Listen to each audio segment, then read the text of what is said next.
Ok, gente, então vamos lá. A gente começou a ver na aula passada uma introdução aos conceitos de type binding, né? A gente vai seguir, eu queria falar um pouco de type binding com vocês nas próximas aulas. E para implementar o type binding, eu acho que a gente tem duas opções, né? Eu passei lá o modelinho de Anderson para vocês darem uma olhada como é que funciona, que é uma maneira de introduzir o type binding com uma estrutura mais concreta, né? Só para ilustrar como é que funciona. Mas os fundamentos são basicamente os mesmos que a gente viu lá. Eu vou mais para frente falar um pouquinho de novo dos fundamentos do type binding, vou passar uma referência para vocês lerem. A gente vai ter algumas aulas aí para discutir esses fundamentos.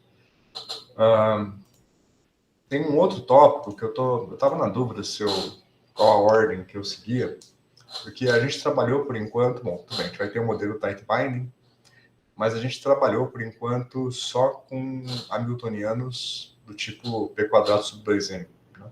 Que é o padrão para elétrons livres.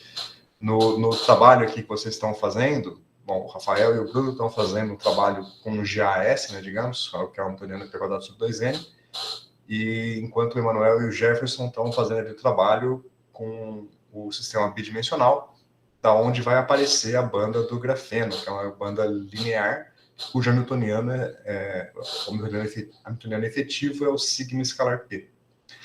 Então aqui tem duas coisas que são interessantes a gente discutir nas próximas aulas com relação a esses modelos efetivos.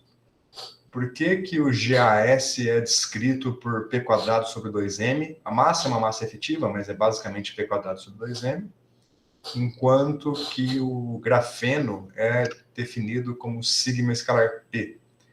Isso é algo que todo mundo domina?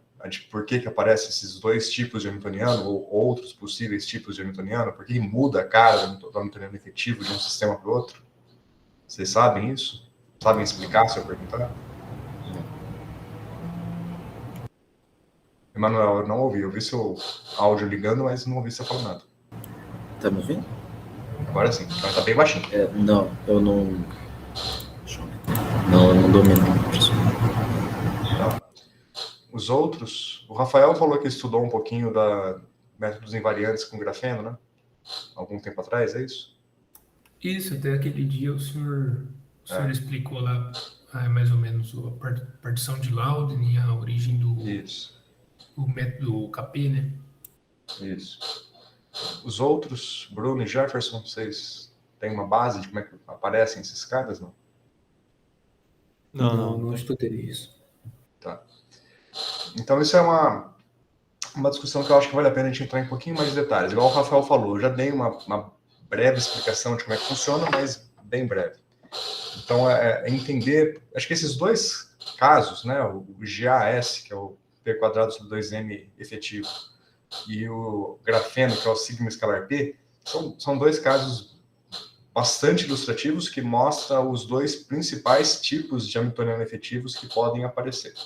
Depois tem variantes que vão surgindo por você agregar mais complexidade, né? Então, o P² sobre 2m é um hamiltoniano para uma única banda, que é a banda de condução. O sigma escalar P, ele é um hamiltoniano para duas bandas, condução e valência, quando o gap é zero. E você tem outras variantes, por exemplo, se você quer descrever o GAS muito bem, você quer descrever a banda de condução do GAS e a banda de valência, que é uma banda que a gente fala tipo P, são 3 bandas de valência no mínimo que você tem que considerar, aí o hamiltoniano ele fica uma matriz 8x8, tá? São 4 bandas vezes 2 por causa do spin, né? A banda de condução, 3 de valência, mas cada uma tem spin up, spin down. Então ficam 8 bandas. Então o hamiltoniano fica um treco, não é nem P² sobre 2m, nem sigma escalar P. É um negócio, né? É uma matriz 8x8 mais complicada, que é a matriz de Kane. E por aí vai. Então, para cada sistema que você quer considerar, você tem um hamiltoniano efetivo e ele vai ter várias caras. E você tem métodos para obter esses hamiltonianos efetivos, que eu acho que vale a pena a gente discutir alguns casos aqui. Casos simples, né? Sendo esse 8x8, talvez seja um pouco complicado demais, mas eu passo uma referência para vocês lerem. Agora, o grafeno e o GAS é fácil de obter. Podia fazer esses para ilustrar.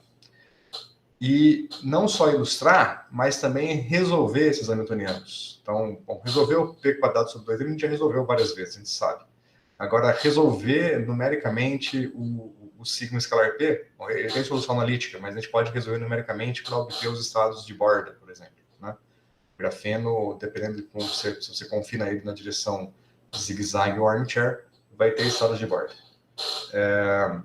E o hamiltoniano dos isolantes topológicos, que tem um pouco de cada. Tem um termo do tipo sigma escalar P e tem um termo do tipo p² sobre 2m. E a competição entre esses dois termos gera uma inversão de bandas e tal, e essa inversão de bandas é que é interessante do ponto de vista de isolantes topológicos. Então eu queria discutir um pouquinho a origem desses hamiltonianos e como resolver eles, né, as soluções numéricas de cada um deles, para a gente ver o que difere, como fazer algumas coisas que são interessantes, né? Eu tinha deixado isso mais para frente no curso, e eu fiquei na dúvida se vale a pena dar uma invertida. Mas eu acho que talvez a sequência lógica aqui está razoável. Vamos ver um pouquinmo mais de tight binding nas próximas aulas, e aí depois a gente volta para essa questão de resolver esses hamiltonianos, porque aí é legal que dá para fazer uma brincadeira, comparar com o tight binding. A gente vai ter as duas formulações, né? O tight binding, que é uma expansão em orbitais localizados, contra o método efetivo, né? Que é uma expansão em ondas planas, basicamente. A diferença entre esses dois métodos é basicamente essa. E aí a gente consegue comparar os dois, ver qual é a vantagem de um, qual é a vantagem do outro e tal. Então acho que seria interessante seguir por aí, para depois ir para outra parte que eu tinha planejado, que é a parte de transporte e funções de Green, né? Acho que essa a gente tem que ter esses dois modelos muito bem estabelecidos antes de atacar, tá? Até para poder fazer exemplos. Ok, antes de falar mais sobre o tight binding, eu queria que a gente voltasse lá na lista do modelo de Anderson e nos projetos e tudo que vocês estão fazendo aqui no curso, de novo, para saber, estão com dúvidas, tem algo para discutir agora? Queria dar uma olhada naquela lista de Anderson de novo, para ver se a gente consegue terminar ela. Como é que tá, gente? Vocês me dizem.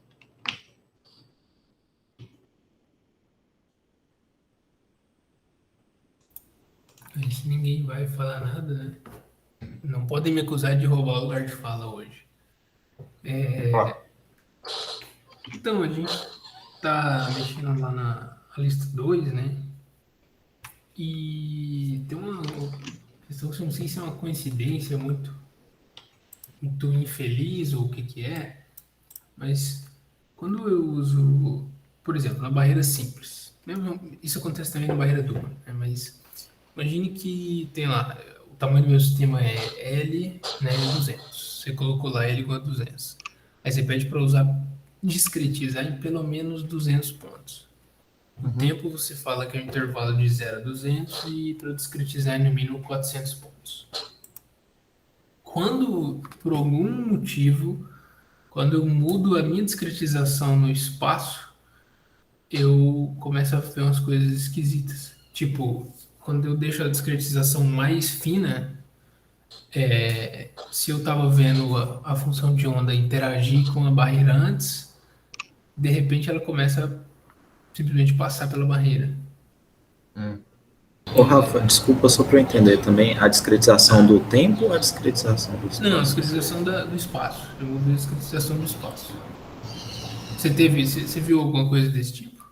Aconteceu alguma coisa assim contigo? Não, porque eu fiquei curioso. Oi? Ah, Não, eu não tive não, você só porque eu fiquei curioso. Eu não deve ter testei. alguma besteira. Ah, não, Eu não você não aumentou testei, o número de para eu pontos? testar aqui.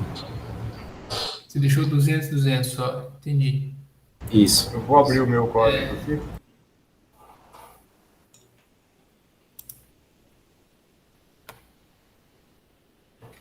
Só um segundo. Beleza. Eu não estou achando o meu código.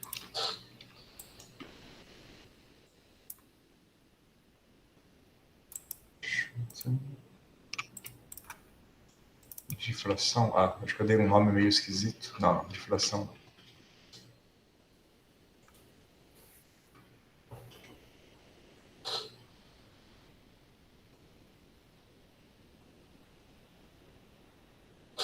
Fourier Transform, Shooting, ué.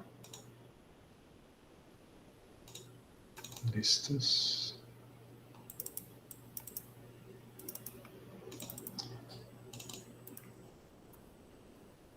Ah, que eu salvei numa pasta separada, eu acho.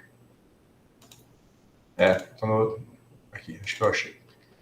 Quando eu passei essa aula para vocês e para a graduação, eu pus uma pasta separada. Acho que está aqui já.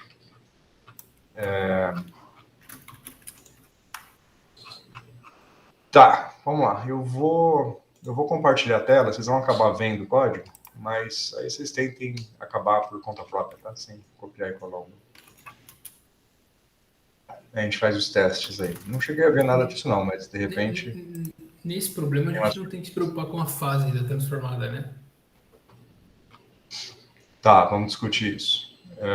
Vamos verificar. Boa pergunta. Executar aqui. Então, aqui eu estou colocando... Está compartilhando a tela, né? Tá, né? Eu tenho aqui L igual a 200, N igual a 200. Estou discretizando meu sistema de menos L sobre 2 a L sobre 2, tomando cuidado de não incluir o último ponto, por causa da periodicidade. O delta x estou pegando direto do vetor. O car construo com FFT-FREC. Aí, bom, aqui tem um truque que não sei se é relevante, mas é um cuidado que eu costumo tomar, que é o seguinte, ó. Bom, o centro do pacote, eu coloquei em menos 50, posição menos 50, né? Então, vamos desenhar aqui para a gente ter as coisas claras na mente, porque tem uma... Acho que eu vou precisar ilustrar uma coisa aqui, né? Os desenhos, peraí.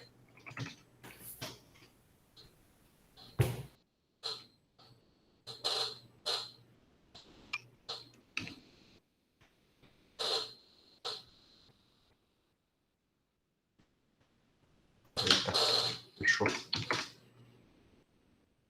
Meu cabo tá falhando. Pois é, vou tomar cuidado para não balançar muito o cabo aqui. Ok. Avançar aqui uma página.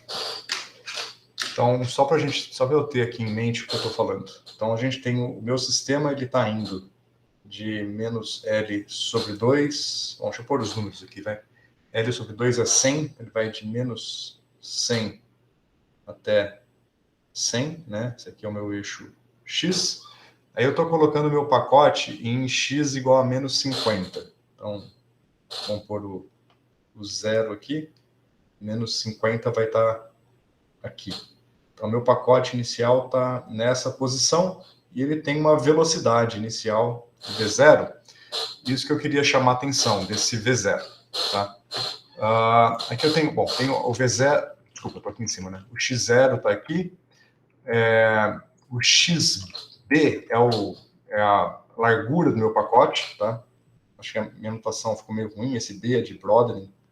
Isso aqui é o que eu chamei de XB, aqui é o X0, né? E aqui, ó, esse K0 é a velocidade inicial.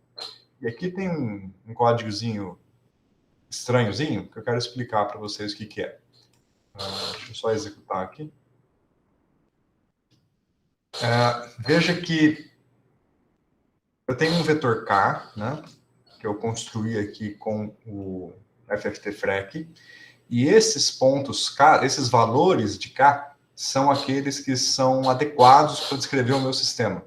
Lembrando que eu tenho, se eu pegar no meu espaço real aqui, né, pegar aqui alguns pontos do meu espaço real, espaço X mesmo, e os meus pontos, cada K representa uma onda com um comprimento 2π sobre lambda.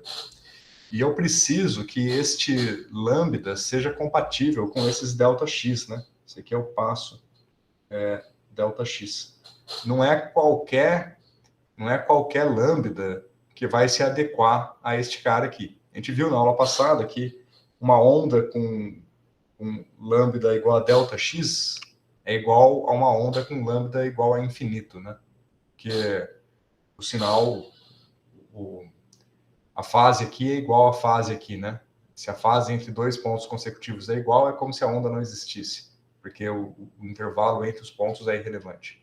Então, Δx Δx é a mesma coisa que infinito, ou seja, K igual a 2π sobre Δx é a mesma coisa que K igual a zero, é a periodicidade, né? Então, o menor lambda que eu posso ter no meu sistema é 2Δx. Esse é o menor lambda e isso dá para a gente o maior K possível. E, da mesma forma, qualquer lambda que eu escolho tem que ser compatível com alguma sequência de pontos, né? Eu tenho que começar e acabar num ponto para que aquele lambda seja uma boa representação do meu sistema. Porque, de novo, o intervalo entre os pontos não tem nenhuma física na minha versão discretizada. Rafael, pode falar. Então, na construção do carro usando o FFT FREC, a gente multiplica pelo K máximo. Né? Então, ali o K, Uhum. então, ali o K Para máximo. construir o K com facilidade. Então, ali o K máximo deveria ser π por dx, Tá. então. Não, tá, tudo bem, entendi. O K máximo, é que este K, né, a gente não considera porque ele é igual ao zero, mas ainda é o K máximo, né? O nosso espaço K, ele vai de zero até, vamos pôr assim, ó, intervalo fechado, e aqui é intervalo aberto. Então, esse é o K máximo.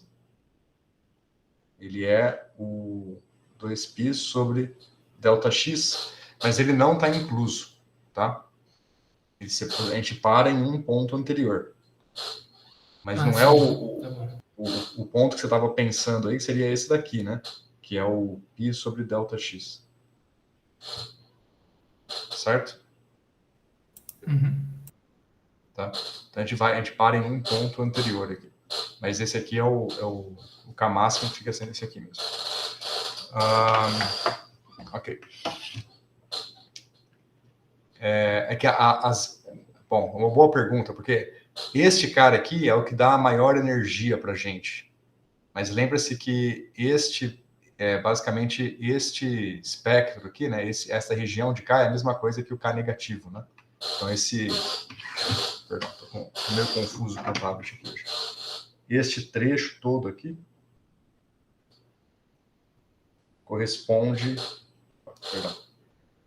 a este trecho aqui atrás, né? Que vai vai aqui do menos π sobre Δx até zero.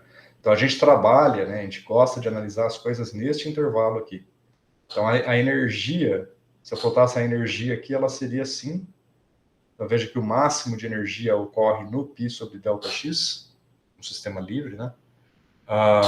E a energia neste trecho aqui, ela é uma cópia da energia deste trecho aqui. Então ela é assim, por causa da periodicidade. Então o K máximo é esse, mas a maior energia vem deste daqui. Porque qualquer K maior do que π sobre Δx é equivalente a esses Ks negativos aqui. Tá?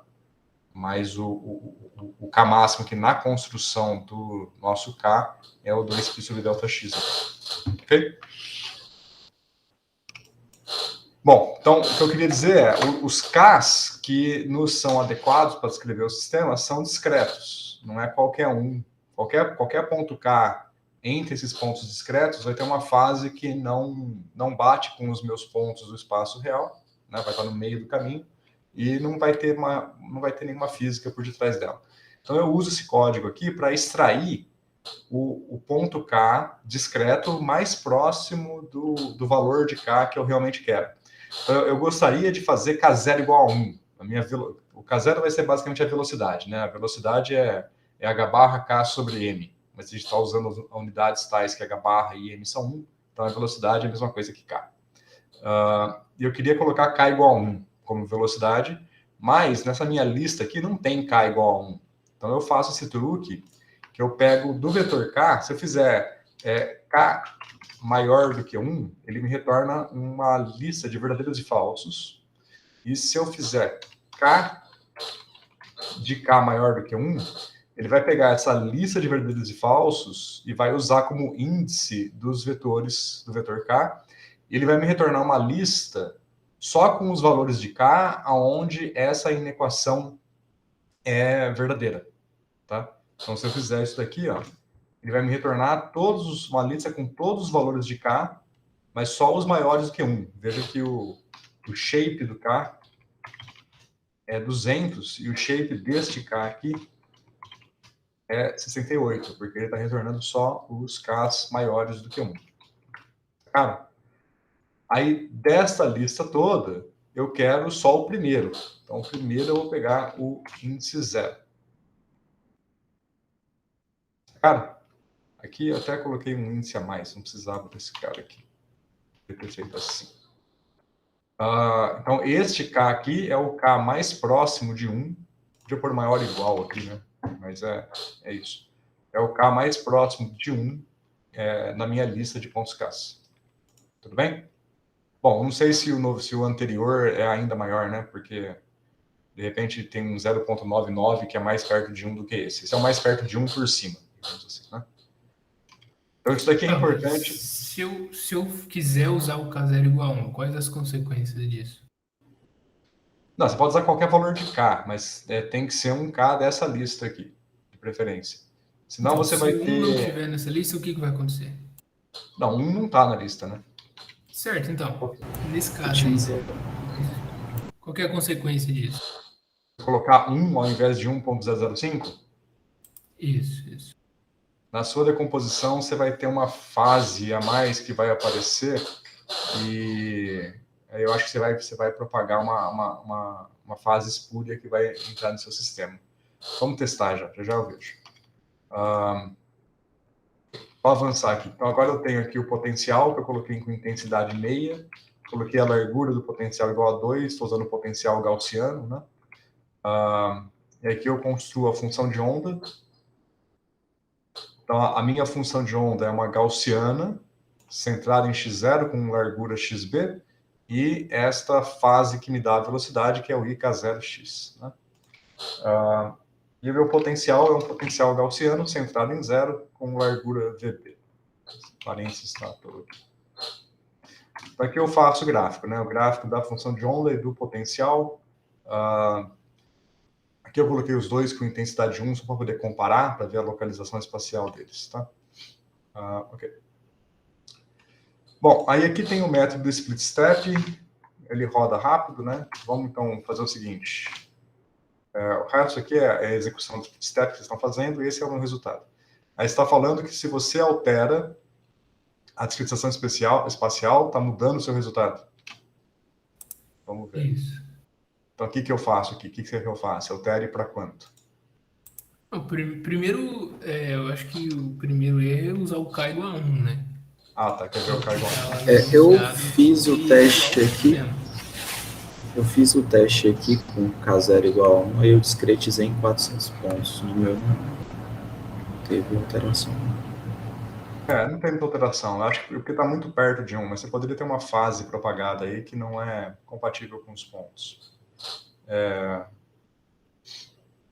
Já eu tento mimicar esse erro. Vamos alterar do jeito que você estava fazendo aí. Qual que é o número de N que você quer que altere que mudou o seu resultado? Pode colocar, tipo, 600 aí. 400 já tinha dado o erro, já.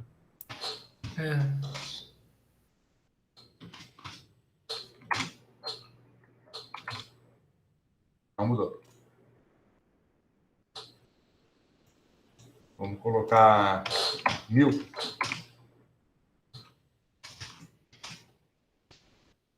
Não mudou.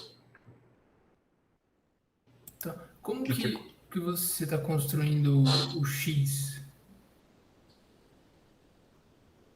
Menos L sobre 2 a L sobre 2.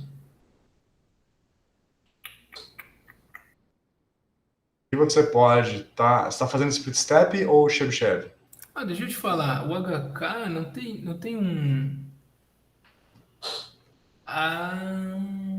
o dx quadrado embaixo some, né? Quando você faz a derivada, né? É o K, né? O HK é só K quadrado. Meio de K quadrado. Você está falando Então, dx isso. aqui embaixo? Tô pondo dx quadrado aí embaixo. Aí vai mudar, Eu esqueci vai que mudar ele some da drasticamente. derivada. Não é que ele some na derivada, né? É que você foi pro K, não é a derivada mais, Não, agora é o então, K. ele some assim, É, você não precisa mais colocar ele ali, porque é, o dx quadrado faz parte da derivada que está sendo transformada, né? isso, exato. É isso, então? Deixa eu rodar aqui para Bom, tem que 100. ser isso e o K0 igual a 1, né? Que eu estou usando o K0 exatamente igual a 1. Apesar de igual a 1, eu já vi da pau, mas vamos ver se eu consigo causar aqui. Eu rodei com um passo com 100 pontos, mas o K0 ainda está bem perto de 1. Deixa eu ver os valores de K0 aqui.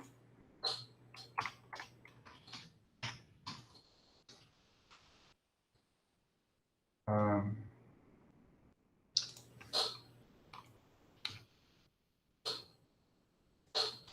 vou colocar aqui, só para... na verdade não, tem que ser consistente as coisas. Deixa eu ver se eu rodar com 50 pontos. Se eu rodar com 50 pontos, não tem K maior do que 1. Aí é um problema maior, né? Por que ele deu pau aqui?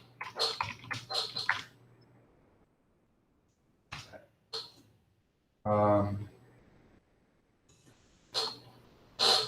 53 e 36. É que, na verdade, o ponto... tá, eu estou fazendo besteira aqui. Tem aquela relação entre o espaço K e o espaço recíproco, né? Só para eu me recordar aqui, para não falar besteira. Se o meu X vai de... Eu vou fazer de 0 a L, para facilitar a discussão. Aí o K vai de 0 a K máximo. X vai de 0 a L com passo dx. O K vai de 0 a K máximo, sendo K máximo 2π sobre dx. E o passo é dk igual a 2π sobre L, certo? Então veja que o ΔK depende do L, né? Não do N. Então eu estava variando o N, eu quero variar o L, na verdade. Se eu fizer um L maior, o ΔK vai ser mais fininho. Então eu quero fazer um L menor. Só que aí eu tenho que tomar cuidado porque o meu pacote já está bem aqui na beiradinha. Vou fazer 75, né? 150 no caso aqui. Só para ver se eu consigo um caso mais interessante. Vamos ver, aqui o nosso K tem aqui ponto... Vamos fazer K maior que 0,9, para pegar mais uns pontos aqui. Eu tenho aqui 96 e 1. Vamos pegar um ponto médio entre esses dois aqui.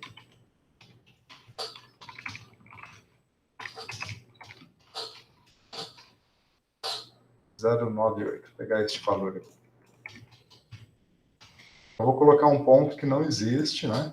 Este aqui, está no meio daqueles dois lá. A gente consegue ver uma fase aqui. Mas acho que eu não estou vendo a fase, porque eu estou botando o módulo ao quadrado, na verdade. Aqui não dá para ver.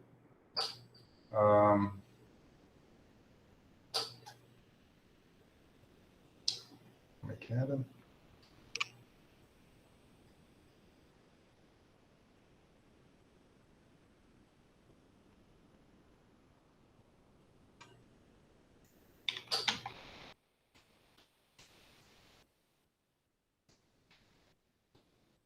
Deixa eu plotar o módulo ao quadrado, eu vou plotar aqui a parte real. Essa aqui é a onda, ela tem essa fase por causa da velocidade inicial.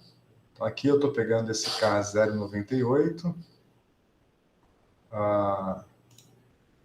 Se eu pegar aqui maior do que 0,9, né? Perdão. Vou voltar aqui. Na verdade, acho que é melhor eu pegar, para ilustrar, melhor eu pegar do jeito que estava aqui, né?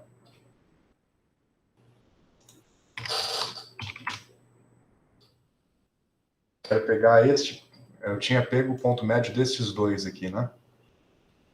Beleza, agora eu vou pegar o 1 mesmo. Tá bom, assim estava bom. Vamos comparar com este caso aqui. Ó, olha para a cara, você vê que está praticamente simétrica, né? Este caso aqui. E este caso aqui, você tem uma assimetria induzida por aquele cara. Mas para verificar mesmo, na verdade, eu tenho que fazer o seguinte. Tem que pegar o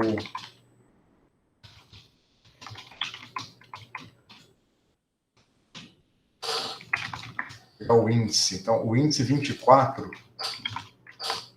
é o índice do primeiro ponto maior do que 1. Vamos deixar assim, que acho que talvez seja mais fácil de me controlar aqui. Então, eu vou pegar aqui o K24, vai ser o valor correto, né? Se eu pegar o K23, vai ser o anterior. Não dá para ver nada. Não vou conseguir ilustrar, não. E aqui é o ponto médio.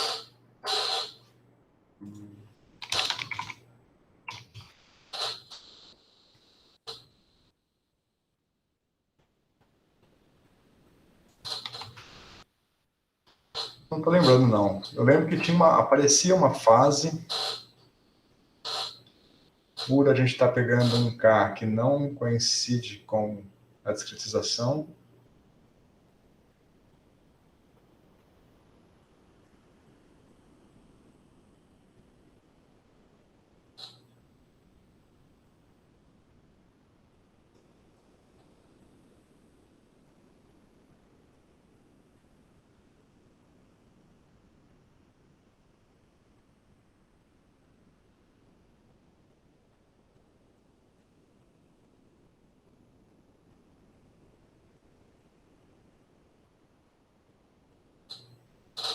Não estou conseguindo ver, mas deveria. É que se você pega um ponto K que não coincide com a discretização, você está pegando um ponto K no meio de caminho de dois outros pontos K, sei lá, uma coisa. Você tem aqui o K1, o K2, e você tenta descrever um K aqui no meio dos dois.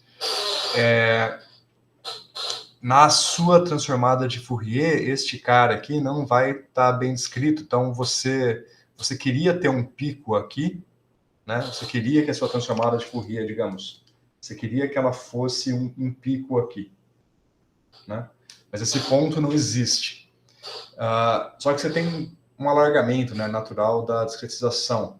Então, na prática, o que você vai ter a sua velocidade inicial vai ter esse ponto nesses dois caras aqui. Você queria que fosse aqui, mas ela vai ficar com um ponto nesses dois caras. Só que para a gente ver isso, eu precisaria que a diferença entre esses dois caras fosse muito grande. Se a diferença entre o K1 e o K2 for muito pequena, a gente não vê isso daqui. Então, a princípio, poderia haver um batimento, alguma coisa assim, por eu ter duas frequências levemente diferentes no meu sistema.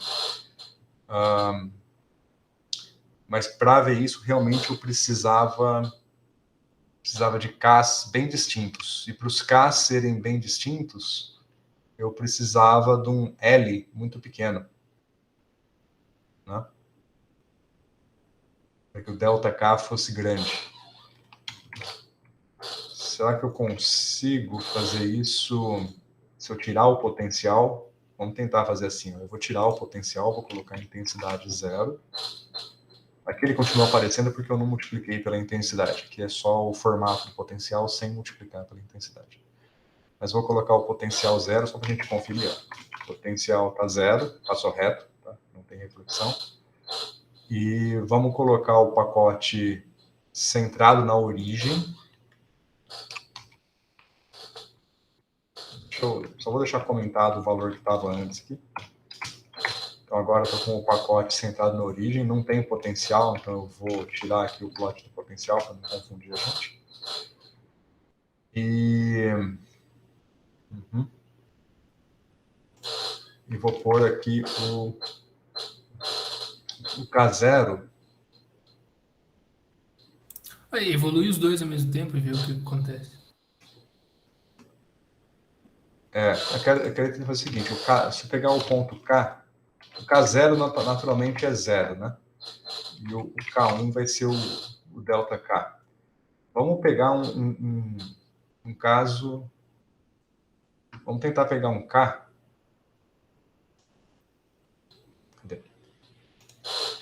vez de pegar esse cara aqui, vamos tentar pegar um K0 que vai ser K1 mais K0 sobre 2. Então vai ser um K levemente positivo, mas entre o K1 e o K0. Então, se eu decompor nestes dois aqui, eu vou ter um pacote. Um termo com velocidade zero e um termo com velocidade positiva. Vamos ver se a gente consegue ver isso acontecendo. Mais alguma coisa que eu queira alterar aqui? Acho que não. Tá vendo que aqui não dá para ver, a princípio tem uma fase devido ao K1, vamos deixar só o K1 aqui para a gente ver.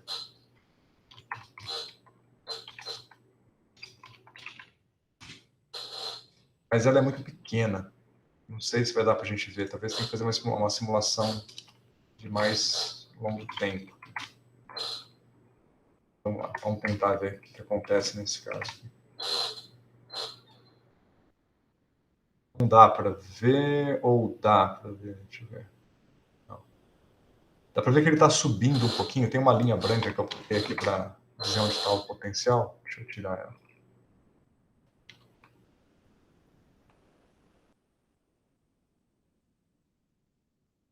Parece que ficou uma linha branca aqui ainda.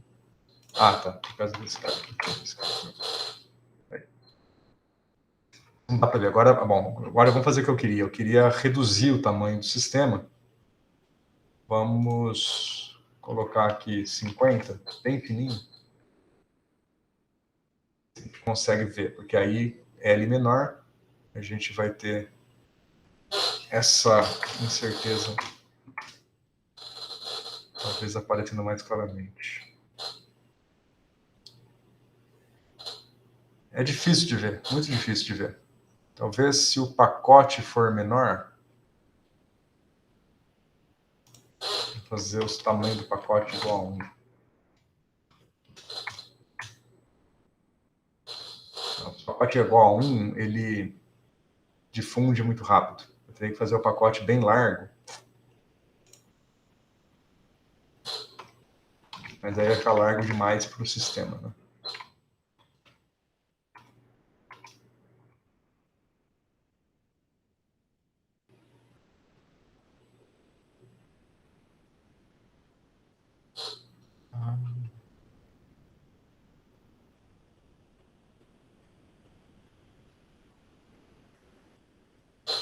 Pensar como é que a gente pode ver isso mais claramente.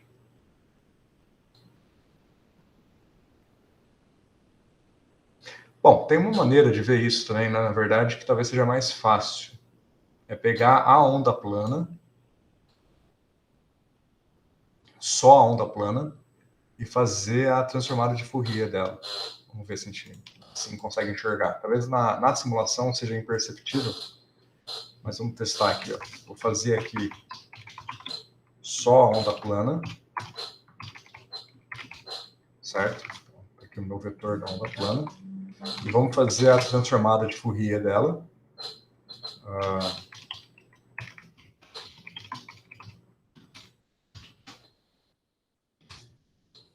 E fazer o plot da transformada de Fourier usando aquele comando stem. Né? Então é stem kf, vamos pegar o módulo, vamos ver.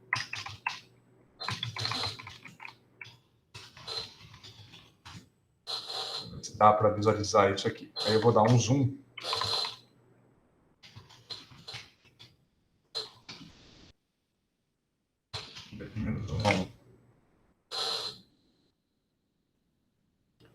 Aqui. Beleza. Então, ok. Então, esses pontos aqui claramente são os pontos Ks que a gente tem. Vamos desenhar aqui aonde está o K0. Para desenhar o K0, vou fazer um XV line em K0 e vou colocar a cor de cinza. Então, ó, esse é o valor de K0 que eu tentei descrever. Você está vendo que a minha transformada de Fourier ela é simétrica em termos desse K0, né? E se eu pegar um K0 que existe, vamos pegar o K0 igual ao K1. Então, mudou um pouco a cara, né? Dá para ver agora a fase aqui aparecendo. Olha lá. Percebeu a diferença? Aqui fica mais claro, né? Como a minha... aqui ficou bem mais claro, na verdade. Vamos até trocar aqui, ó. Mais fácil fazer aqui. Então, se o K0 é o K1, a minha transformada de Fourier da onda plana é uma onda com uma velocidade muito bem definida pelo K1, que é este ponto aqui. Agora, se eu pego um K que não existe na minha lista de pontos K, a decomposição da minha onda plana não é aquele K. Viu? Ganhei fase em todas as velocidades. Só que aparece para lá e para cá, e claro, aqui é onde está a maior intensidade, então acaba que na simulação a gente não consegue ver muito bem. Mas você tem aqui, ó, diversas velocidades contribuindo para a sua dinâmica. Sacou?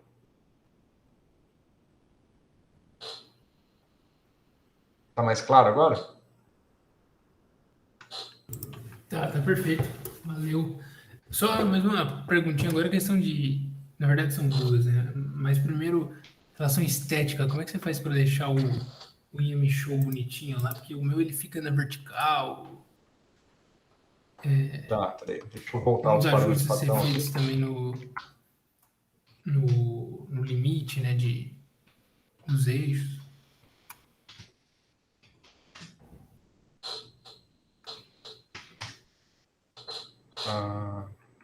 Agora eu baguncei tudo aqui, né? Aqui tem que ser 200. Aqui eu botei a parte real, mas não precisa.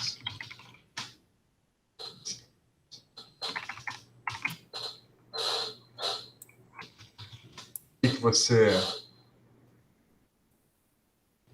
Dá uma olhada no código aqui que você quer mudar. O que não tá bom no seu... Acho que várias coisas. O extent aí eu não, é o que vai me ajudar a definir o eixo, né? Isso. Legal. Tá. Porque o IM Show ele plota imagens, né? Então não tem um eixo bem definido. O eixo é definido pelos pixels da imagem, quando você não passa o extent, né? Então se você corta... você aqui, transpôs essa transposição que faz ele ficar na horizontal, é?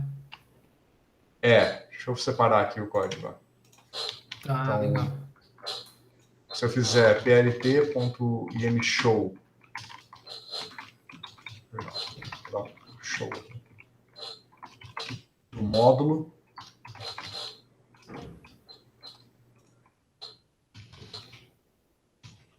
se ter ao quadrado, só assim, a figura fica assim.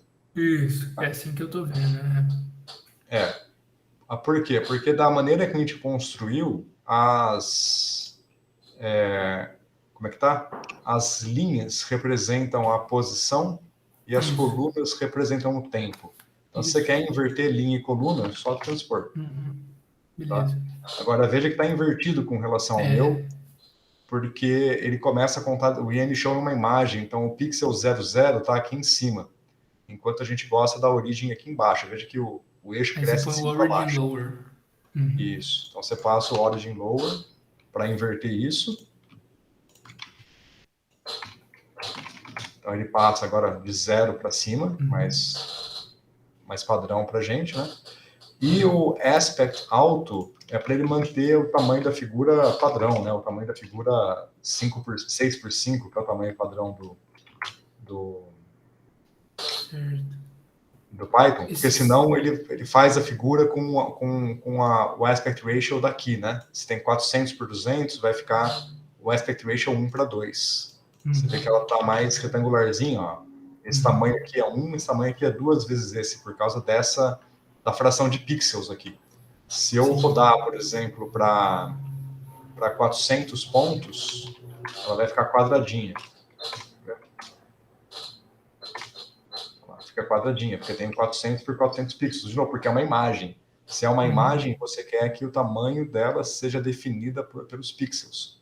Mas, em geral, a gente não quer isso nesse tipo de gráfico. A gente passa o aspect alto, que aí ele se ajusta ao tamanho da imagem padrão do PyPlot ou ao fig size que você passar, se quiser. Tá?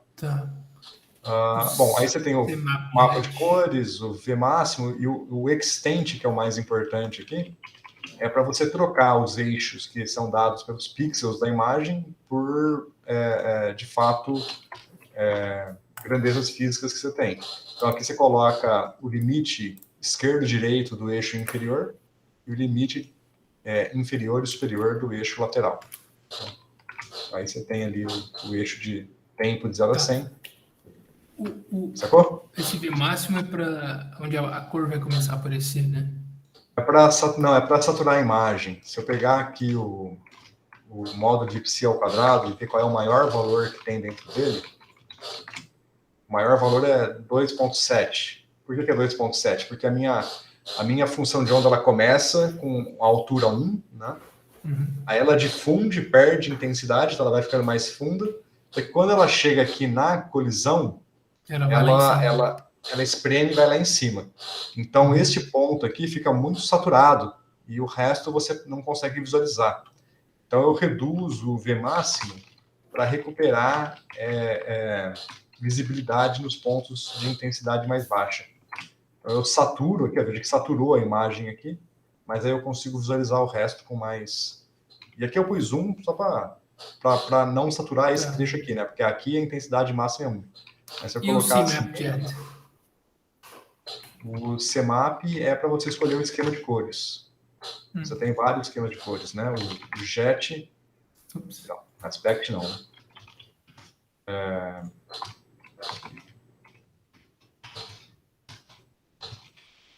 Mas fique mais claro aqui. Deixa eu, antes de passar o CMAP JET, deixa eu passar o Color Bar. Então, o esquema de cores que está aqui é esse, que é o... Esqueci o nome desse esquema de cores, que vai do preto, azul quase preto para o amarelo. Hã? Ah, não, nome não sei, não. É o nome não lembro. O JET é esse esquema de cores aqui, ó, que vai do azul para o ciano, verde, amarelo e vermelho. Tá? Aí ele tem uma escala de cores mais visível para você ver detalhes. Você pode colocar outro, o PWR, vai do azul para o branco para o vermelho, né? Blue, white, red. Tem vários, tá? Esse aqui, claramente, esse aqui é interessante quando o branco é o 0 e você quer ir, por exemplo, de -1 para 0 para 1. Deixa o branco no 0. Tem vários outros. Tem o Cool, Warm, que é semelhante a esse VWR, com umas tonalidades um pouco mais bonitinhas. E, sei lá, tem o Avocado Colors. Isso aqui é o padrão? Como é que é? Avocado. Isso aqui é maiúsculo? Provavelmente é um hífen, né? Não. O Python não gosta de camel case. Uma lista aqui, ó. Se pegar nessa página aqui do documentação do Matplotlib, você tem isso daqui, ó. O padrão é o Viridius. Aí você tem o Plasma, o Inferno. Esses aqui vêm do GnuPlot, algum desses. Tá? Então, esses são sequenciais, que vão de um limite para o outro, né? Esses são os que, a princípio, te dão uma percepção maior dos detalhes. Aí você tem esses que são só de duas cores, que vai do branco para o preto, do branco para o roxo, do branco para o azul e assim por diante, cada uma das cores. Né? Esse daqui vai do amarelo para o verde, né? Yellow, green, blue, green, azul para o verde, e por aí vai. Green, blue. Você tem os de duas cores, que é o binário, né? Branco e preto. Perdão, de três cores, na verdade, né? Aqui é branco, cinza, preto. Aqui você vai ter... Bom, não lembro como é que define essas cores aqui. Duas cores mesmo, né? Do azul para o laranja, o roxo. E esses daqui que são interessantes para quando você tem um espectro simétrico, que vai tipo de -1 a 1 e o 0 no meio. Você tem aqui o Cool Arm, BWR, todos esses, você vê que no meio ele é diferente. Né? Os cíclicos, o HSV é um dos cíclicos, e vários outros, tá? O JET está aqui no meio, aqui, esse daqui. Esses são historicamente do GnuPlot, por exemplo, que é padrão. Esses são colocados aqui mais por questões históricas. Os mais interessantes são os que estão aqui em cima. Ok? Cadê o Avocado Colors? Não está aqui? Passei reto desse. Esse eu usei tanto, mas acho que é de matemática, deve estar confundindo. Acho que o Avocado Colors era de matemática. Pelo menos não estou vendo aqui. Tá, o Inferno, apesar do nome ser engraçadinho, ele também tem uma resolução boa. Ele tem um fundo preto, e aí você consegue destacar bem o que está colorido. Legal. Valeu. Certo? Bom, é isso. Então, aqui na simulação, a gente não consegue ver esse lance do K0, porque é muito delicado, mas eu já passei por situações em simulações em que eu vi o batimento que não deveria existir, tá? Mas eu preciso achar aqui alguma situação particular onde isso realmente apareça. Não sei. De repente, se eu pegar um K0 bem perto de zero, né? Aqui mas não igual a zero, será que eu consigo ver isso? Acho que não vou conseguir ver. Acho bem difícil de visualizar por tentativa e erro. Pegar, por exemplo, 10% do K1. É bem perto de zero, mas não é zero. Só para testar aqui. Eu tenho que simular para um tempo muito longo para ver que ele vai ter uma velocidade positiva e uma negativa. Ele deveria só crescer, mas ele se separa em 2 pacotes. Acho que eu teria que simular por... Vamos tentar rodar até 1000 aqui, vamos ver se o split step dá conta. Não, é difícil, porque tem muita coisa acontecendo. Tá? Bom, mas pode ter problema, tá?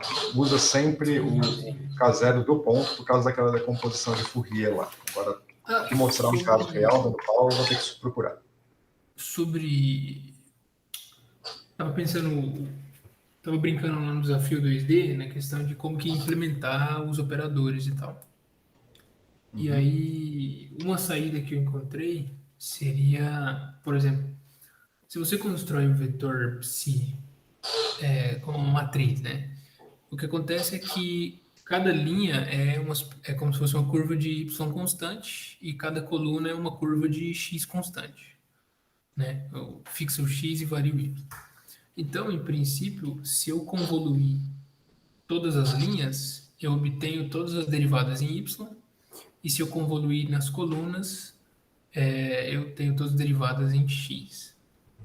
Só que tem uma delicadeza na hora de usar o convolve do NumPy e do SciPy também, que é se você, por exemplo, aqueles pontos que ficam nos extremos, certo?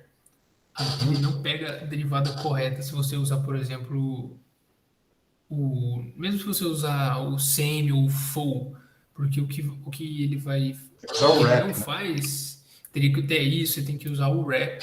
Só que você não pode usar o wrap completo, né? Porque pelo que eu vi lá, se você usar o wrap, ele vai pegar mais pontos do que você quer. Então, não sei se o senhor já tentou resolver dessa forma a derivada segunda em 2 dimensões. Tá. Você está fazendo pelo split step ou pelo Chebyshev? Me confundi agora. Não, é só a questão de como encontrar a derivada segunda, né, de um vetor, né, que eu defini ali no espaço bidimensional, no plano. Porque isso é importante para os dois, né? Claro que eu poderia fazer isso com transformar de a ação, Fourier, na verdade, simples, a né? ação da newtoniana é a mesma nos dois. Isso, então assim, é porque eu tô falando, poderia imprimir. Eu sei como fazer isso com o transformar de Fourier, né? Mas eu queria tentar fazer isso com a convolução, simplesmente, para não ter que ficar indo e voltando, né, do espaço K. Porque, em princípio, por exemplo, tanto o Chebyshev quanto o Split Step eu poderia resolver dessa forma, né? Eu transformo a função de onda, aplico o H no espaço K e volto. Tá, vou fazer um exemplo aqui. Você entendeu a minha estratégia? Acho que sim, mas eu acho que talvez esteja pedalando aí numa algo desnecessário.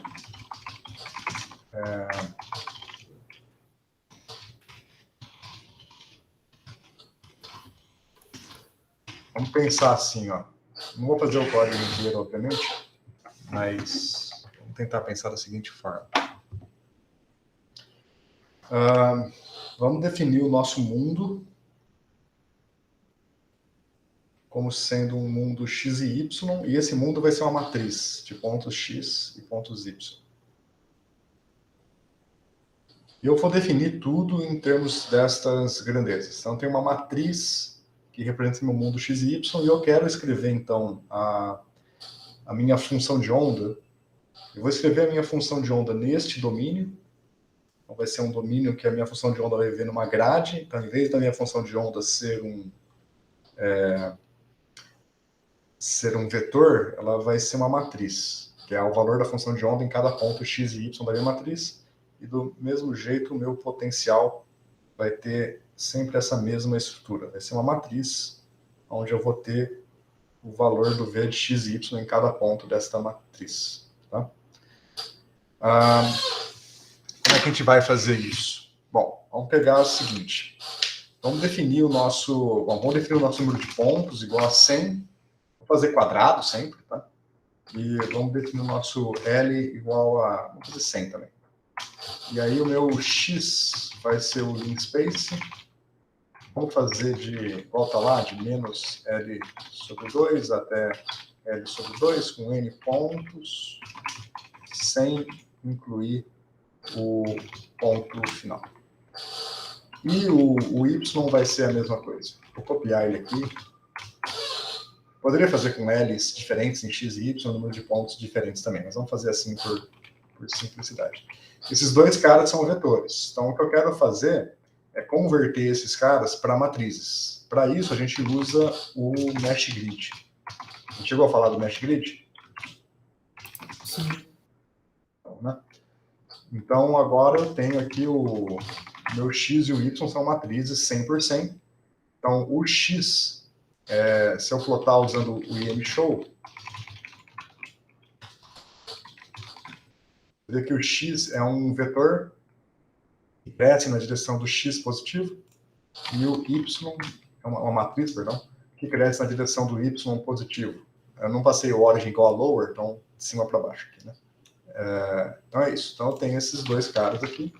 Né? O X, todas as linhas são iguais e as colunas descrevem o meu eixo X. Né? Deixa eu ver se eu quero inverter aqui. Do jeito que eu estou fazendo aqui, o X está variando nas colunas e o Y está variando nas linhas, certo?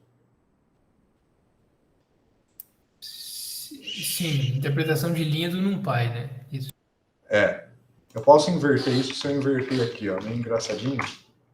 Porque aí agora o Y está nas... Perdão, me confundi aqui. Não, estava certo antes. Mas não está mudando? Nessa ordem que eu passo? Então, é porque você está esquecendo que o 0 é o primeiro, né? Talvez.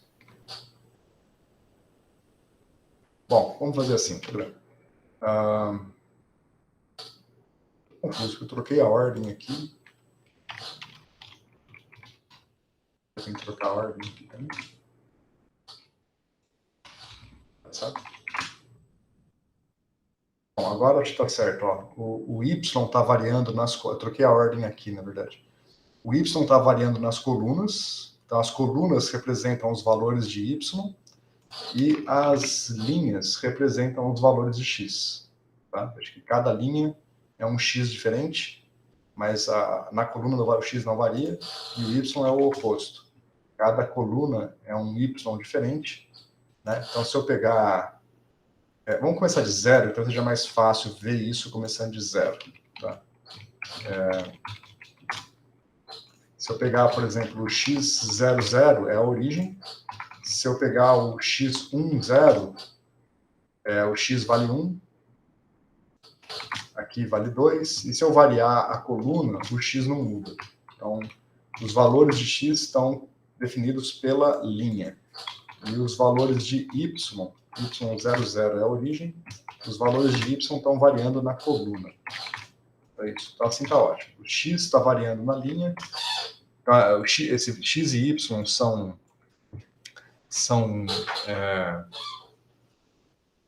na verdade, estava certo antes. Deixa eu voltar atrás, gente. Desculpa.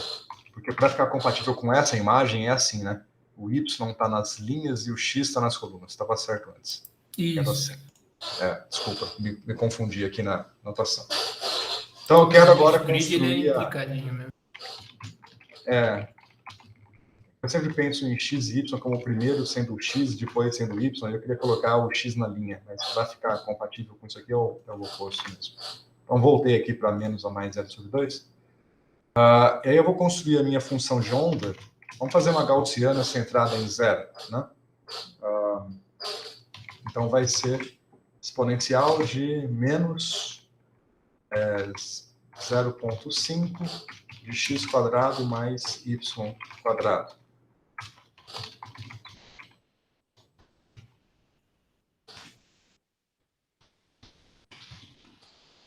Olha lá, uma gaussiana centrada em zero, ela está bem fininha, vamos dar uma largura para ela. Uma gaussiana centrada em zero. Sacou a construção? Uma vez que eu tenho x e y como sendo uma matriz, eu posso calcular as coisas de forma meio trivial.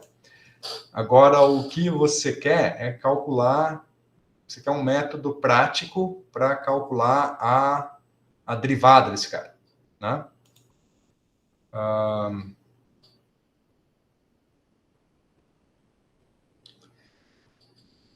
Veja que o que nos interessa é implementar o hamiltoniano no espaço K. Então, na verdade, você não quer fazer Fourier, é isso? Você quer calcular a derivada? Eu queria fazer, por exemplo, o Chebyshev todo no espaço real. Real. Tá. Isso. Tá, ok. Então, vamos lá. Então, você quer tomar a derivada e você quer fazer com o convolve, né? Isso.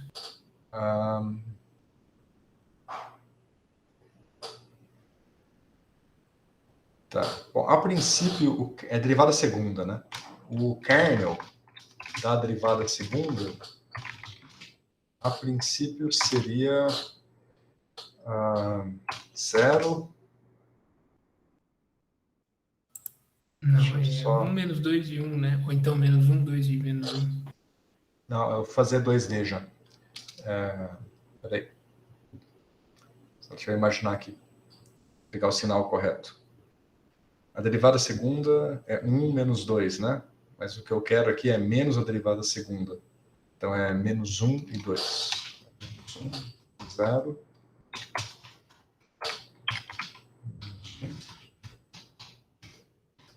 2, menos 1.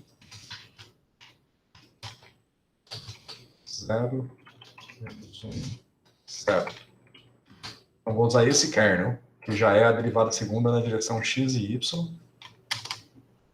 Tá, mas E aí... Peraí, que eu não entendi a motivação desse kernel aí. Como assim, de onde A derivada vem? segunda... Isso aqui não é a derivada segunda? Bom, o do meio sim, mas e os outros? Eu não entendi. Não, tudo bem, esse aqui você concorda. Então, essa aqui Sim, isso aqui eu tô fazendo a derivada segunda na direção x. Ops. E aqui na direção y. Estou falando, imagina que isso aqui é o ponto central. ok. Eu vou pegar o ponto da frente, ponto de trás em x, ponto de cima, ponto de baixo em y, para tomar a derivada segunda. Entendi, beleza. Entendeu? Aqui talvez tenha que ser 4. Eu estou fazendo... Aqui é 4, porque eu tenho que pegar de x e de y, né? É a soma dos dois, cruzada dos dois, então ali é 4. Agora, para fazer a derivada segunda, qual é o método do convolve? Convolve 2D, a gente tinha que usar aquele especial lá, né? Da onde que era? Era do SciPy? Isso, SciPy Signal Convolve.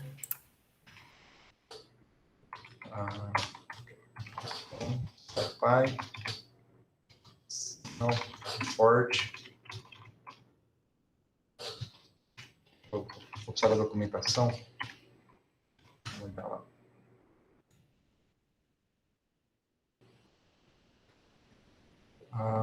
Já para n-dimensional, né? Então é esse aqui. Tá. Compare esse import convolve. Beleza? Então, agora eu vou querer fazer o convolve do psi com o kernel. Daí vamos ver as opções aqui. Então eu quero o modo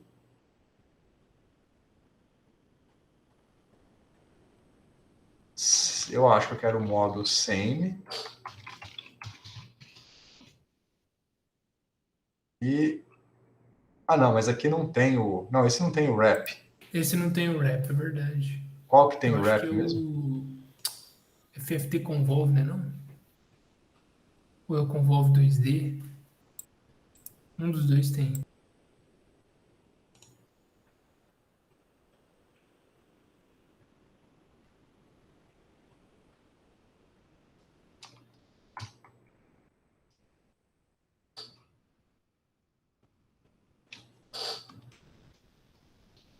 Lembro que você tinha achado um caso 2D que tinha o wrap, mas eu acho que era numa outra biblioteca. Eu vou procurar aqui.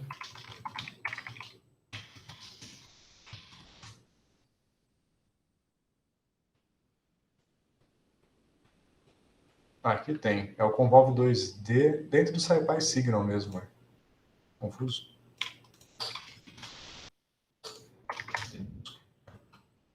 Aqui é o Convolve 2D. Tá aqui. Então, a mesma coisa, o modo é o same, só que aí eu vou usar o boundary or wrap.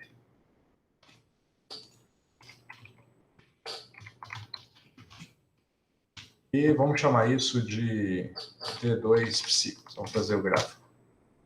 Rodou, e vamos fazer o gráfico dele agora.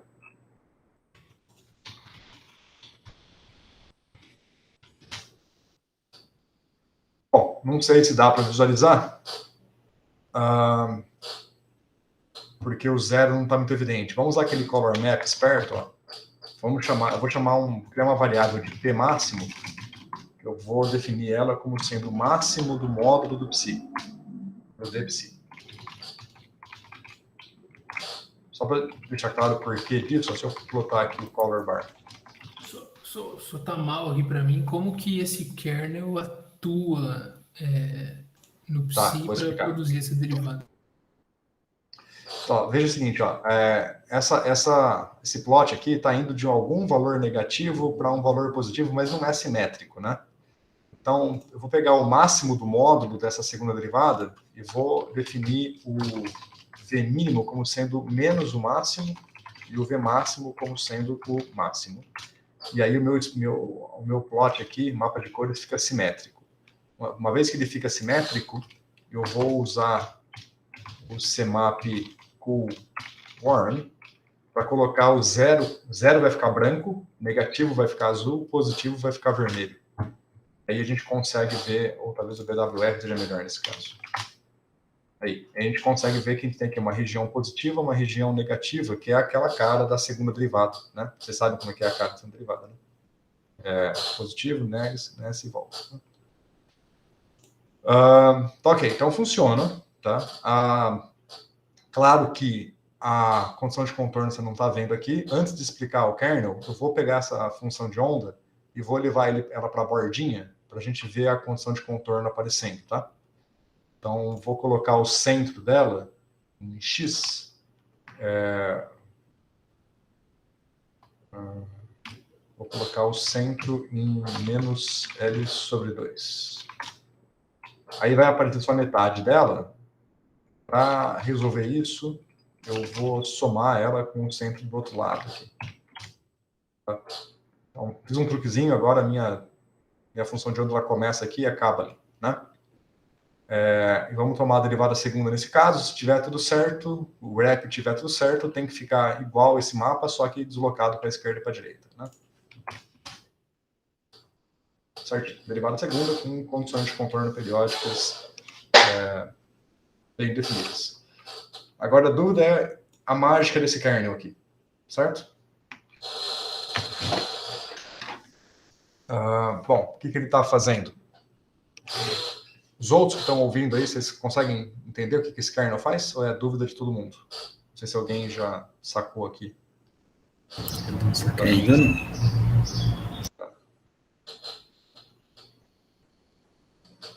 Então, veja, eu tenho... Ah, não, pô, eu entendi. Eu entendi agora, desculpa. Valeu. Tá, mas agora Pode você entendeu, mas os outros não. Então, deixa eu explicar aqui, tentar explicar certinho. Então, você tem aqui o mapa. Imagina que esse aqui é a matriz da função de onda, tá? E eu vou pegar um certo ponto. Vamos pegar um ponto qualquer. Eu quero calcular a derivada neste ponto aqui, né? Como que é a derivada? Vamos pensar que esse aqui é o ponto IJ. Como que é a derivada segunda, ou Laplaciano, né? Em duas direções aqui. O Laplaciano do psi neste ponto IJ. Ele vai ser a menos do delta x quadrado, ou menos o Laplaciano, do jeito que eu desenhei ali, né? Ele vai ser a derivada segunda na direção x, que... deixa eu pôr entre parênteses, assim. A derivada segunda na direção x, mas é menos a derivada segunda, então vai ser menos psi de i mais 1 j, mais 2 vezes psi de ij, menos psi de i menos 1 j. Então, isso aqui é a segunda derivada em x, mais a segunda derivada em y, que vai ser menos i j menos 1, mais 2 psi ij menos psi i j mais 1. Certo? É menos as derivadas, né? Mas é isso aí. Então, agora, se eu somar tudo isso, eu vou ter Tá, entendi. menos... Entendeu? Beleza. Então, você vê que o 4 aparece da soma desses dois caras aqui, né? E os outros termos aqui. Então, é basicamente como se eu estivesse pegando uma cruz, né? A gente desenha assim. Estou pegando os pontos da cruz. Aqui é o ponto I mais 1 J, esse aqui é o ponto I menos 1 J, e por aí vai, né? Peraí, o I é o índice da linha, né? Que é o É, índice de Y. Certo, é, certo. isso. Então aqui é I J mais 1, aqui é I J menos 1. Então o kernel faz isso. Para este ponto aqui, ele multiplica esses termos aqui pelo kernel e soma tudo, né? Então, basicamente reproduz isso daqui. Claro que aqui está faltando o delta x quadrado. Então, na verdade, o kernel é isso dividido por delta x quadrado para dar a segunda derivada. E tem o fator meio que eu não coloquei, né? Então, aqui, bom, toma cuidado. Esse aqui eu só desenhei o kernel grosseiramente, mas a derivada segundo o termo do Laplaciano mesmo aqui, na verdade, o que você quer é menos meio do Laplaciano, então você tem que pegar esse treco todo aqui, ainda, e dividir por 1 sobre 2 delta x quadrado. Então, a sua segunda derivada mesmo, você tem que fazer isso daqui e ainda dividir por 2 vezes dx quadrado. Claro? Beleza. Isso aqui essa técnica do kernel aqui ela é muito prática mesmo, tá? É uma das maneiras mais eficientes, porque esse convolve é um método muito eficiente de atuar em matrizes desse jeito. E, bom, aqui a gente fez o caso da derivada segunda, o caso do potencial, só para a gente deixar claro, vou tirar aqui essa periodicidade que eu tinha feito, para pôr de volta na forma original. O potencial, você faz a mesma coisa, né? Você quer desenhar um potencial bidimensional, bom, aí você tem que definir como que é a função do seu potencial. Se a gente quiser fazer a barreira simples, como é que eu tinha feito? np.heaviside aí, acho que... Tem um truquezinho que... Deixa eu ver se funciona bem. Eu vou definir o nosso potencial como sendo zeros. Vou usar o zeros like, aí eu passo o próprio psi aqui. Isso aqui ele vai criar um potencial, uma matriz de zeros com o mesmo tamanho que o psi. Só para ficar prático. Então, se eu plotar aqui, vai ser bem sem graça. É só tudo zero. Né?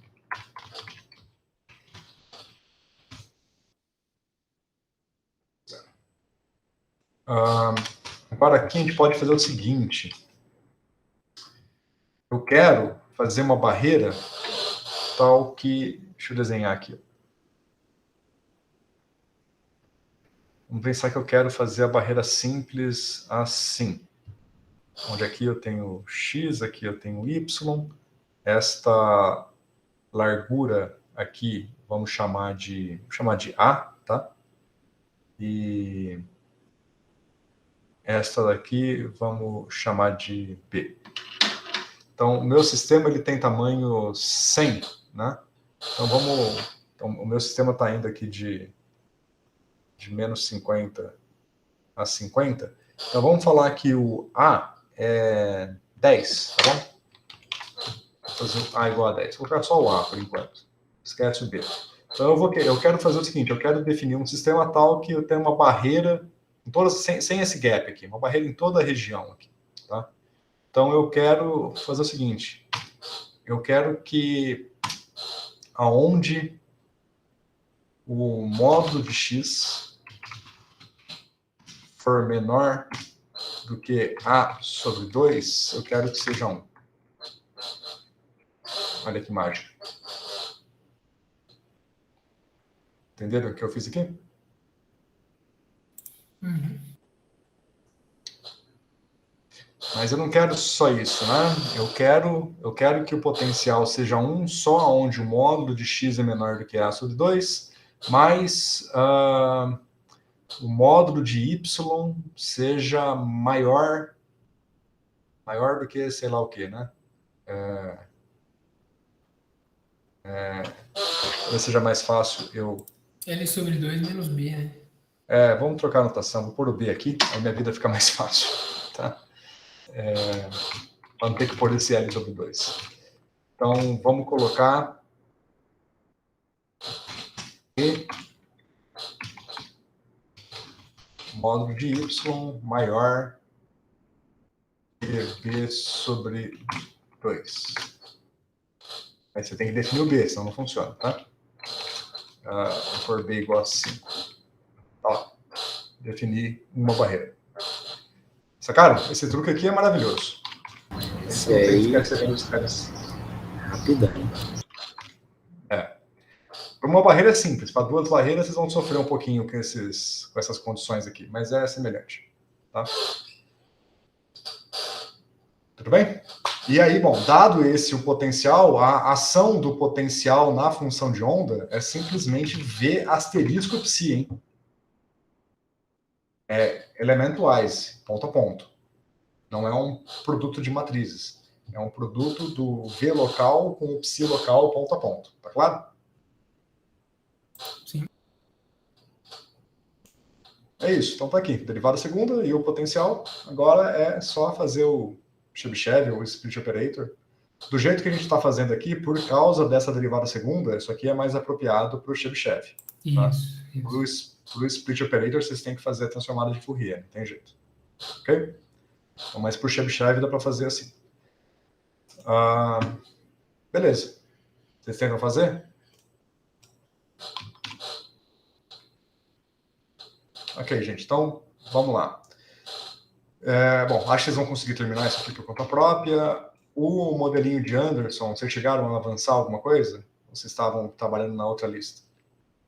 Estava trabalhando na outra lista no projeto. Eu mexi um pouco, professor. Você poderia mostrar aí os gráficos que tem que obter para E e dos momentos, né? São esses dois aqui.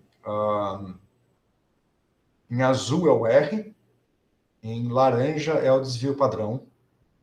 Para qualquer parâmetro que você escolher, vai ser mais ou menos assim. Tá?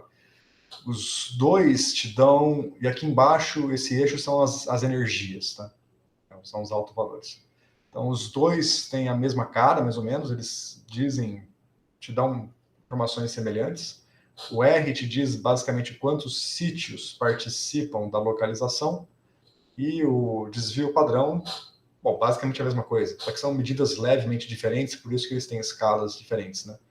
É quase que um fator 2, né? Porque lembra que o desvio padrão, ele vai ser menor, né? Porque você pega ali uma gaussiana, o desvio padrão, ele é isso daqui, e 99% da gaussiana está contida em 3 sigmas, né? Então, o sigma te dá a escala, mas para você pegar quantos sítios estão ocupados, você vai ter um fator 2, um fator 3 aí para contabilizar. Então, isso é a origem da diferença entre essas duas medidas. Eu gosto mais do sigma, tá? Não gosto tanto do R. Eu acho que o desvio padrão é um pouco mais fácil de entender. Isso é uma outra questão. Vocês entenderam por que aquele R de fato nos dá essa medida de sítios, né? Porque o inverso do R é basicamente a somatória dos coeficientes da quarta, né? Vocês entendem por que isso é uma medida da localização? Não acho que é óbvio, eu não sei deduzir também, mas eu sei interpretar. Bom, não pode ser ao quadrado, porque se fosse ao quadrado dava 1, né? Que é a norma. Então, beleza. Vamos pensar que é a quarta.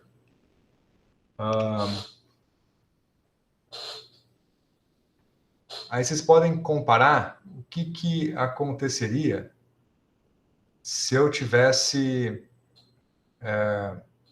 Bom, pensa na norma também, né? Tem que pensar na norma para entender isso. Então, a gente sabe que a norma é isso daqui. Se eu tiver um estado extremamente localizado,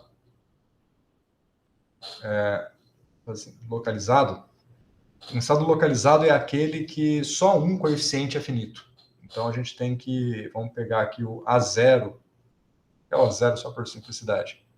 O A0 é 1 e todos os outros, a n diferente de 0, são 0. Né? Nessa situação, beleza, a norma está satisfeita, né? Porque só o 0 vai contribuir, já deu 1. E o R vai dar quanto? Vai dar 1 também, né? Esse aqui é o caso do localizado. Se eu tiver agora num estado estendido, vamos pegar o caso, né, mais estendido possível, em que todos os AN são iguais e para satisfazer a norma, eles vão ser iguais a 1 sobre raiz de n, né? Então, soma ao quadrado vai dar 1 sobre n, e essa soma tem n termos, então a norma está satisfeita. E o R vai dar quanto? O R menos 1 vai dar quanto? Vai dar 1 sobre n ao 1 sobre... Me ajudem aí. 1 sobre n, né? 1 sobre n. 1 sobre n. Certo? Mas isso aqui é o inverso da participação. Então, o R para o estado localizado dá 1 e o R para o estado estendido dá n. Então, veja que nesses dois extremos, né? Aqui eu só tinha um sítio ocupado, de fato o R deu 1. Aqui eu tinha todos os sítios ocupados e o R deu n. Então, veja que nos extremos faz sentido essa medida. E no meio do caminho, a gente cruza os dedos para a adiabaticidade nos dizer que, por um estado intermediário, esse R mede aí aproximadamente o número de sítios ocupados. Então, se você tiver um caso intermediário, você vai ter um resultado intermediário entre esses dois casos, que é o que a gente vê aqui, né? Então, aqui você tem aí em torno de 300 sítios ocupados, e aqui você tem em torno de, sei lá, 20 sítios ocupados na beiradinha, que é o estado localizado. E o sigma te dá a mesma medida, só que em termos do desvio padrão, e basicamente qual é a extensão da função de Ohm. Tá claro? Bom, essa é a interpretação, tá? Eu nunca vi a dedução do porquê que é o potencial, o coeficiente à quarta. Não sei se tem uma dedução formal dizendo que isso daqui realmente é uma medida, ou se é simplesmente uma medida proposta que faz sentido interpretativo desta forma aqui. Tá? Realmente nunca vi a dedução. Precisa dar uma olhada no paper original do Anderson, talvez. Professor, parece até tipo uma média das probabilidades, né? Se você... Eu pensei nisso, tipo, uma probabilidade a quarta, é a probabilidade da probabilidade, né? Uma coisa assim. Quando eu estava preparando a aula, eu estava tentando pensar numa dedução disso e pensei exatamente nisso. que eu estava fazendo a média da probabilidade. Né? Se você quiser, ele é exatamente o quadrado do traço do operador densidade ao quadrado. Sim, mas por que isso representa uma localização? Entendeu? O traço do operador densidade ao quadrado representa, grosso modo, estados mistos, né? Estado misturado. E o quadrado disso eu não sei, eu não lembro. Deve ter no paper dele. Eu acho que tem no paper original e eu preciso dar uma olhada lá. Eu não sei. Mas quando eu aprendi, eu usei isso no meu doutorado, está na minha tese lá, inclusive, e a minha interpretação foi basicamente essa daqui. Tá? Eu me dei satisfeito por isso daqui e não procurei uma dedução. Nunca procurei a dedução original disso daqui. Mas talvez valha a pena. Se vocês encontrarem, eu vou ficar bem feliz de aprender qual é a origem dessa medida aqui. Mas ela, né, claramente ela funciona bem. E uma coisa que a gente tinha mencionado na aula passada é que aqui tem muito ruído. Para você eliminar esse ruído, você tem que fazer uma média de ensemble, que eu não propus no exercício, porque essa média de ensemble tem algumas dificuldades, porque cada ponto aqui é para uma energia diferente. Quando você faz a média de ensemble, essas energias vão variar. Então, para fazer direitinho, vocês têm que fazer com muita calma e definir manualmente janelas de energia. Então, as energias aqui estão indo aproximadamente de -2 a 2, faz um pouquinho mais, né? Faz de -3 a 3, e divide esse intervalo de energia em várias janelazinhas, sei lá, de 0,5 em 0,5, e aí você tem que fazer a média dos valores de R ou as médias do desvio padrão daqueles que caíram os estados que caíram naquela janela de energia. Nunca para uma energia exata, sempre para um intervalo de energia. Então, fazer essa média é um pouquinho chato, por isso que eu não pedi para vocês fazerem. Mas seria interessante fazer a média, e fazendo a média, essa curva vai ficar bonitinha. Vai fazer uma curva que vai subir suavemente, ficar constante aqui e descer aqui na borda, tanto para o R quanto para o desvio padrão. Isso eu fiz também na minha tese. Se vocês quiserem ver...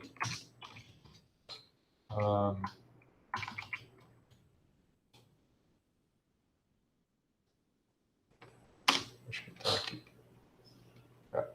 Lá no apêndice final da minha, quase que uma das últimas figuras, falo um pouco sobre isso.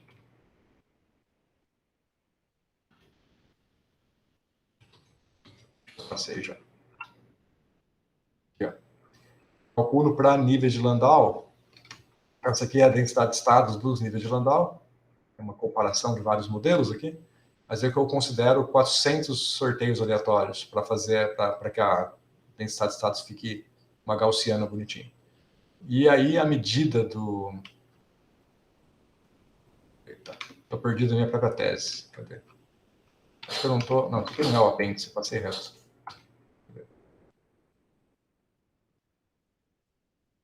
Acho que isso não é minha tese, acho que é um relatório. Perdão, isso aqui é um relatório, não é uma tese, por isso que eu não estou achando.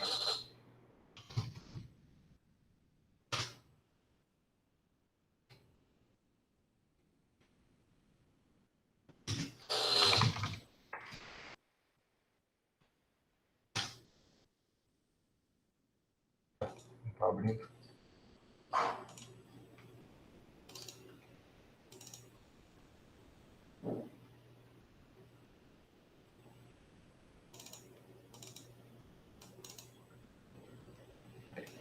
Ah, tá aí. Até abrindo a página só. Então aqui a gaussiana com aqueles 400 ensembles, né? 400 médias. E essas curvinhas pretas, aqui, esses pontinhos pretos, é o fator de participação para cada energia aqui nesta faixa. Você vê que ele ficou suavezinho aqui, né? Aqui na beirada não ficou suave, porque como tem menos, né? Veja que no histograma você tem menos pontos na beirada do que no centro. Então aqui a média não chegou a convergir, mas aqui no meio está bem suave.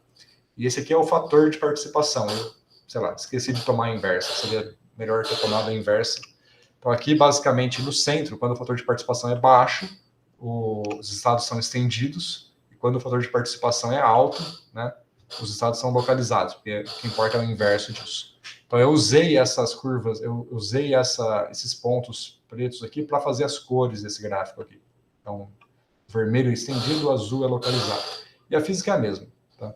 É basicamente a mesma. Aqui deu uma gaussiana, no nosso caso, o nosso modelo, a densidade de estados não é bem uma gaussiana, só vai ser uma gaussiana se o W for muito grande, mas a física é a mesma. Então, só abrir para vocês verem que se fizer a média de ensembles, fica suave, bonitinho, mas vocês têm que fazer assim, tá vendo? Que cada barrinha aqui representa uma faixa de energia, e veja que os pontinhos estão sempre são alinhados com as barrinhas, né?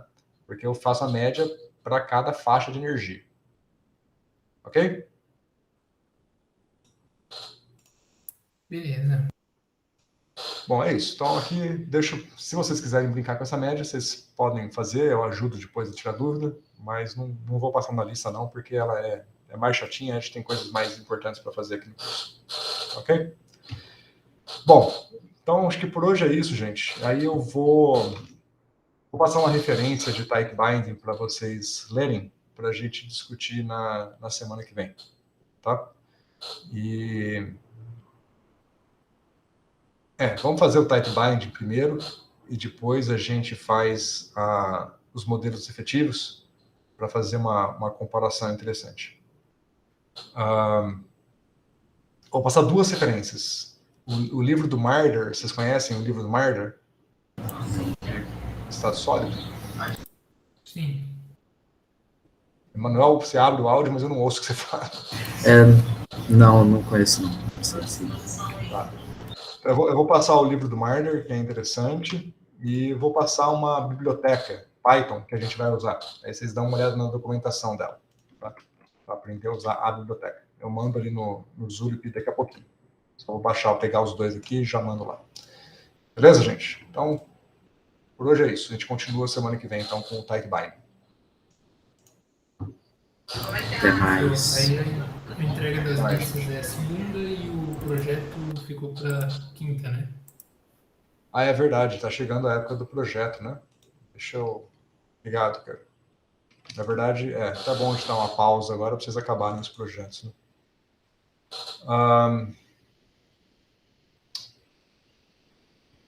O projeto ficou para quinta-feira que vem? Em princípio, sim. Tá.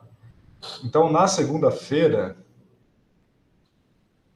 Bom, na segunda-feira a gente vê. Se vocês estiverem bem com os projetos, eu já falo um pouco do type binding. Se vocês estiverem ainda com dúvidas ou muito apertado nos projetos, eu deixo para falar do type binding na outra semana, tá? Vamos esperar a segunda-feira. Eu vou deixar a aula preparada e na segunda-feira a gente decide. Beleza? Qualquer coisa a gente passa a aula de segunda-feira tirando dúvida dos projetos. Fechou, gente? Beleza. Beleza. Então, até segunda-feira. Até segunda. É bom.